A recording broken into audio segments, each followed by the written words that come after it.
In this video, I'm going to show you how to replace your strut support for a 2003 to 2017 Lincoln Navigator. Now, this is a very similar setup to a Ford Expedition. For whatever reason, it's a different part number. They're probably almost identical, but this one is what lists for a 2003 to 2017 Lincoln Navigator. If you're having issues with your liftgate not going up and down like it should, if you hit the remote and maybe it goes up partway and then drops back down, most likely this is the issue. So there'll be a link below where you can find a link to this on Amazon where you can buy two of them, a set for cheaper than you probably can buy one at your local Advanced Auto Parts or O'Reilly's, wherever it is you shop. So I'm going to show you the basics of it. It's super simple. All you're going to need is a screwdriver and a pair of vice grips. So I'm going to turn the camera around and show you what we're working with here. So over here on the right side that I'm not working on, this is a simple pair of vice grips. The reason we have this in place is when we drop our strut over here, it's going to put all the weight on just this one strut. This one is new. I've already replaced it. But just to be safe, you're going to put this here. Just another quick tip, if you ever set a vice grip, always turn it in, not out, in case this were to fall. It won't hit your paint. Just a simple tip for you as we go along. So this is one of the easiest repairs you're ever going to do. I have a simple screwdriver. Now a short stubby one like this is not required. It may even be easier to use a little longer one.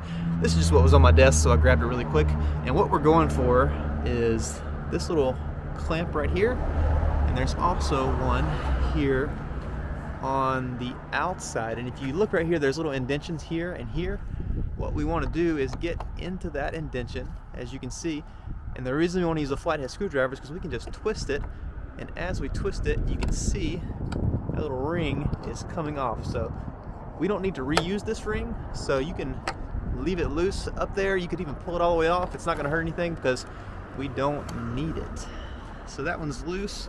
I'm going to come back here, do the same thing. And this one back here is where a little longer screwdriver probably would have been ideal because I have to go around the support there from the motor. But I'm going to twist that and get it loose.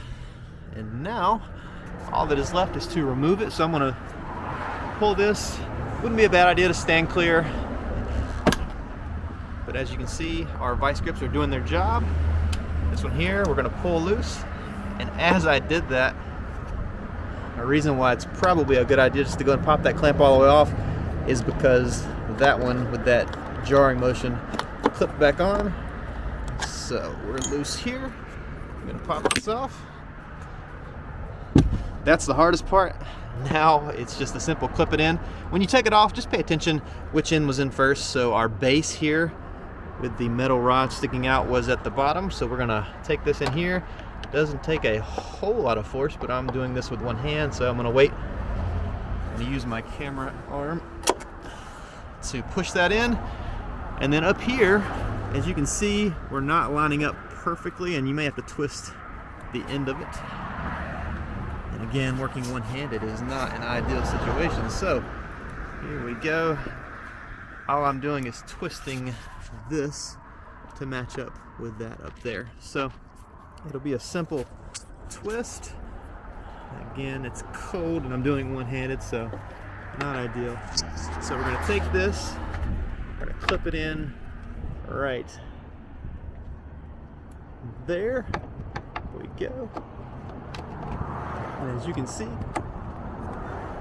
it is clipped in with two hands. This is a much easier operation because that twisting with a brand new one didn't want to turn a lot. So we're clipped in, we're done. All you gotta do is come over, remove your vice grips, and again, a one-handed operation is not ideal. There we go. Old parts are inside. We're gonna lower this down. And let's see what we got before. This would only open and then drop itself back down. So, see if it operates as it should. And it does. And that last little bit that you saw, that is the operation of these struts. The motor lifts it up about yay high, and then the supports take it the rest of the way up. So, if you liked this video, please like and use the link below. It'll save you some money, and that is an affiliate link, and I appreciate you clicking on it. Have a great rest of the day.